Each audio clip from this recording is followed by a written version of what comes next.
Panorama group, जो सोचता है वो करता है। आपके अपने सपनों का आशियाना। नमस्कार, आप देख रहे हैं सिटी पोस्ट लाइव। मैं हूं सृष्टि राज। बिहार में विधानसभा चुनाव का समय चल रहा है। ऐसे में एक बहुत अहम सवाल उठता है कि क्या एनडीए को इस बार अपने सबसे मजबूत सीट पर लगने वाला है झटका, और क्या समीकरण होगा, और कौन कौन सी वो सीटें हैं जहां पर ये सारी तमाम चीजें होने वाली है। तो आइए जानते हैं इस पूरी वाकया पे कि क्या होने वाला है और किन किन सीटों पर एनडीए को झटका लगने वाला है। इसके ऊपर हमारे सहयोगी पत्रकार वसीर से। तो वसीर, क्या होने वाला है इस बार चुनाव में?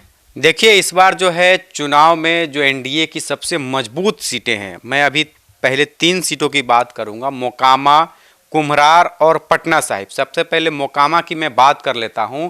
मोकामा में इस बार जेडीयू से अनंत सिंह, जो बाहुबली विधायक रहे हैं, और आरजेडी से बीना देवी, ये भी बाहुबली परिवार से हैं, सूरजभान सिंह की पत्नी है। वहीं जन सुराज से पीयूष प्रियदर्शी चुनावी मैदान में थे मोकामा में।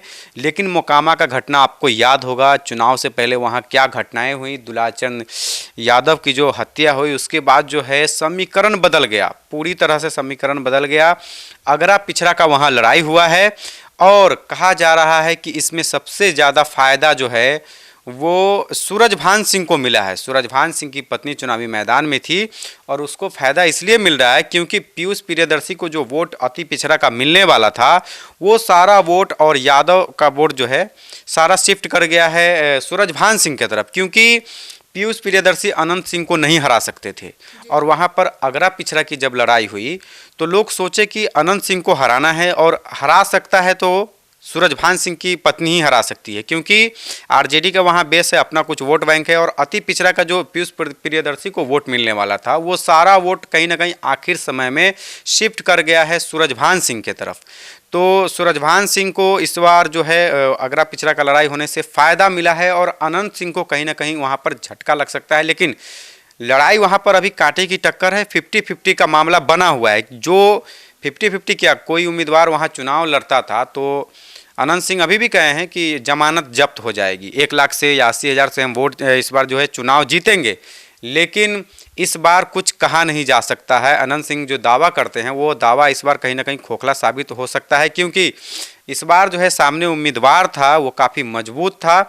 बीना देवी काफ़ी मजबूत उम्मीदवार थी, और इस बार जो है कहीं ना कहीं अनंत सिंह जो जेल गए उसका भी असर पड़ सकता है। और उसके बाद जेल जाने के बाद ललन सिंह जब वहाँ पर गए और सभी लोगों को बोले कि सभी लोग चुनाव लड़िए, और सभी लोग अनंत सिंह बन करके चुनाव लड़िए, तो वहाँ पर और कहीं ना कहीं मतलब कहीं ना कहीं ललन सिंह के बयान से और ज़्यादा तनाव बढ़ गया। बिल्कुल, ललन सिंह के बयान के बाद कहीं ना कहीं और जो है अनंत सिंह को घाटा ही होने वाला है, क्योंकि वहाँ पर जैसे ही उनका बयान आता है, उसके बाद देखा गया कि भूमिहार तो एक तरफ शिफ्ट किए, वो भी भूमिहार पूरी 100% नहीं। सूरजभान सिंह भी भूमिहार ही है, तो भूमिहार में भी बंटवारा है, और अति पिछड़ा तो इनके साथ आ ही गए थे। तो ललन सिंह के जाने के बाद जो है और मामला बिगड़ गया अनंत सिंह के लिए।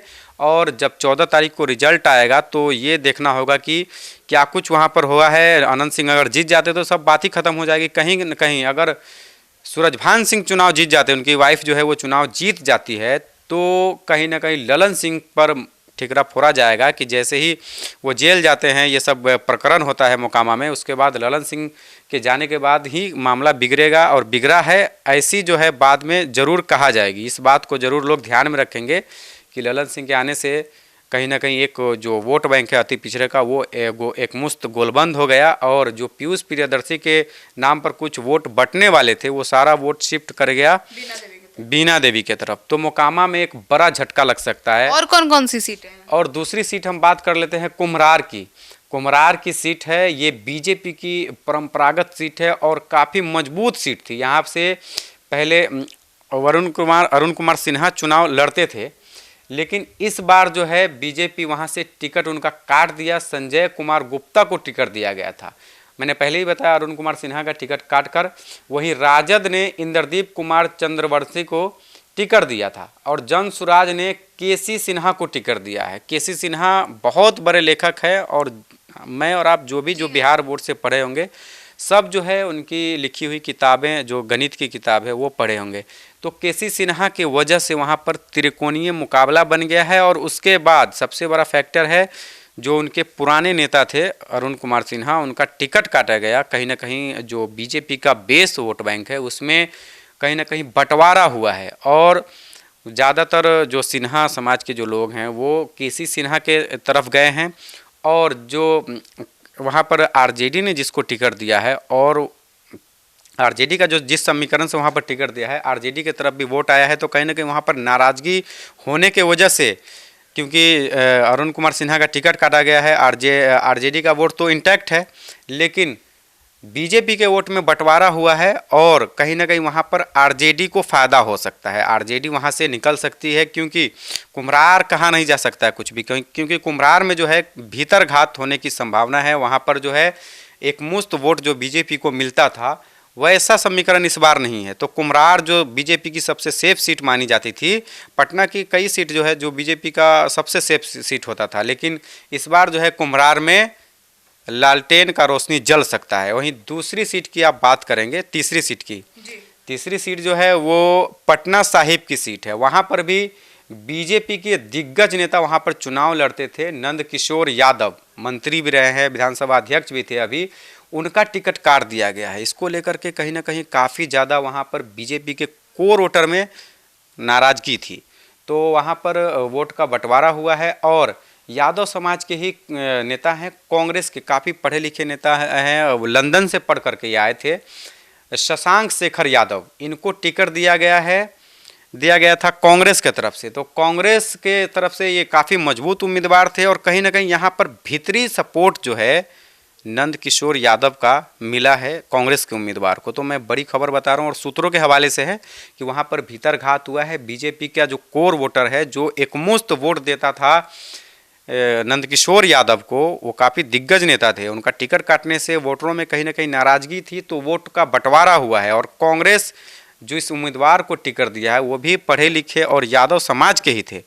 तो कहीं ना कहीं शशांक शेखर जो है वो शशांक शेखर जो है वहाँ पर इस बार कांग्रेस के लिए गुड न्यूज़ दे सकते हैं, क्योंकि वहाँ पर जो है इस बार चुनाव काफ़ी दिलचस्प हुआ है। और चुनाव दिलचस्प होने की वजह से इस बार जो है पटना में जो मेन सीटें थी बिहार में, पटना में खास करके बीजेपी की, उसमें जो है वोटों का बंटवारा हुआ है। जो बीजेपी का एक मुश्त वोट था वो इस बार इंटैक्ट नहीं रहा है। तो पटना साहिब में भी बीजेपी को झटका लग सकता है। लेकिन वशीर, पटना साहिब में बीजेपी ने किस उम्मीदवार को उतारा है? बीजेपी ने रत्नेश कुशवाहा को टिकट दिया है। ये रत्नेश कुशवाहा समाज के नेता हैं और उनको टिकट दिया है।